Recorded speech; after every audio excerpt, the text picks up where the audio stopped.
Recently, we published a video on how to reduce the risk of tearing with the only 2 tools that can really do that according to scientific studies.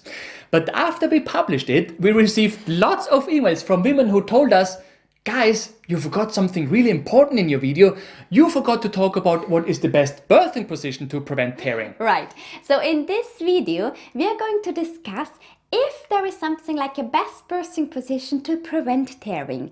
And then afterwards, we're also going to tell you exactly what really counts when it comes to choosing the right birthing position if you want to reduce the risk of tearing. Yeah, this is Nathalie, a pregnancy and birth consultant and TCM therapist. And that's Mathias, a researcher and science geek. And our channel is all about helping mummies and their babies naturally and science-based. So let's talk about birthing positions. Over the past decade, we have met lots of women who told us that they know exactly in what position they're gonna give birth to their baby because, according to them, the position they had in mind apparently was the only position that can prevent tearing. Now, for some women, that was a sitting position, for other women, that was a lying position, and again, other women talked about a kneeling position.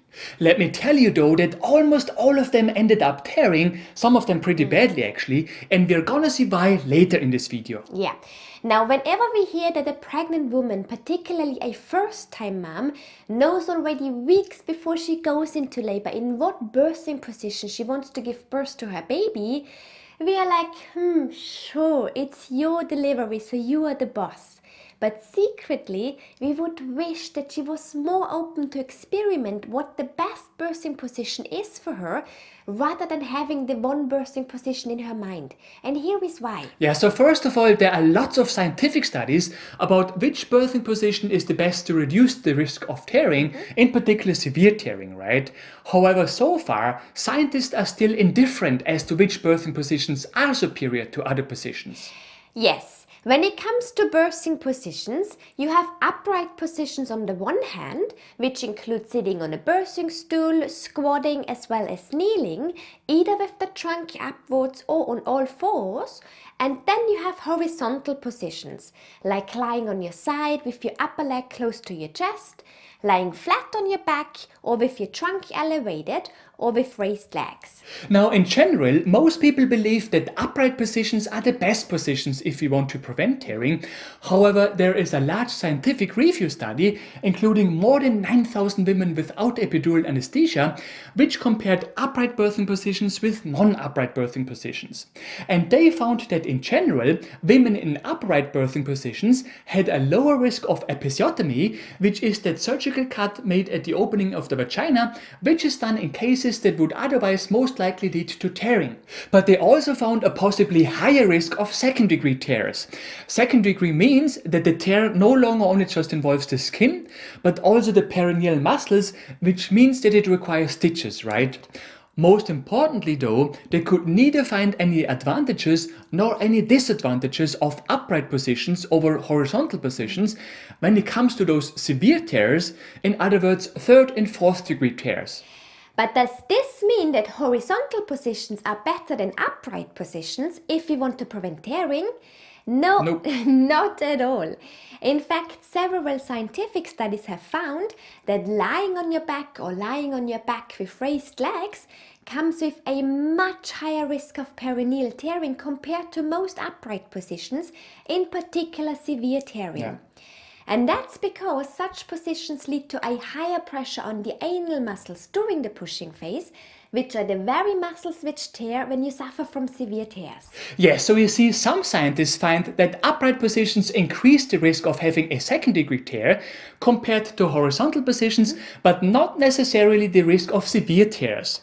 But other scientists find that back-lying positions increase the risk of tearing, particularly severe tearing. Right. In fact, we could quote many more scientific studies with opposing findings, but we think you get the point, right? We don't want you to end up sleeping, do we? Now, despite that increased risk of tearing, lying on the back is still the most common birthing position in most countries. Right. And that's mainly because it allows the midwife to have a good view on the perineum and to intervene, for example, by performing an episiotomy. On top of that, she has also more ways to help you with a more controlled delivery of your baby's head. Yes, and so this leads us to our next argument. When it comes to choosing the right birthing position, there is more to consider than just tearing.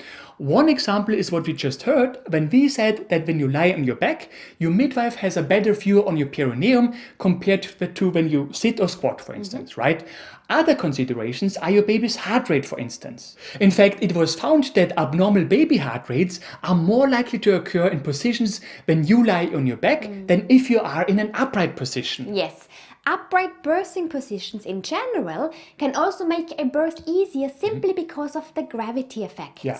That's because gravity can help the baby's head descend more easily. On the other hand, upright positions have been found to lead to a higher blood loss compared to lying positions, which means an estimated blood loss of more than 500 milliliters. So you see, when it comes to choosing the right birthing position, tearing is really only just one factor. Yeah. There are so many other factors which are relevant too. However, you wouldn't even know where to start because every single birthing position comes with advantages and disadvantages over other birthing positions. Right. So what should you do when choosing a birthing position if you want to avoid tearing? Well, here is what I tell each and every woman at the clinic. When it comes to childbirth, first and foremost, you have to find a position that enables you to push your baby out. And for some women, this may mean giving birth on all fours. For others, it may mean squatting. For again others, it may mean lying on the back. Yes, we encourage you to find that position without limiting yourself by thoughts like, what is the best birthing position to prevent tearing? Because what does it help you if you are in a position that in theory may be a good position to prevent tearing, when in fact it's a position that just does not work for you because you just cannot push your baby out in that position. Right. It's pointless. And in our opinion, that's the very reason why most women who are not open to trying what position works best for them, but who have that one position in their mind, normally end up with tears.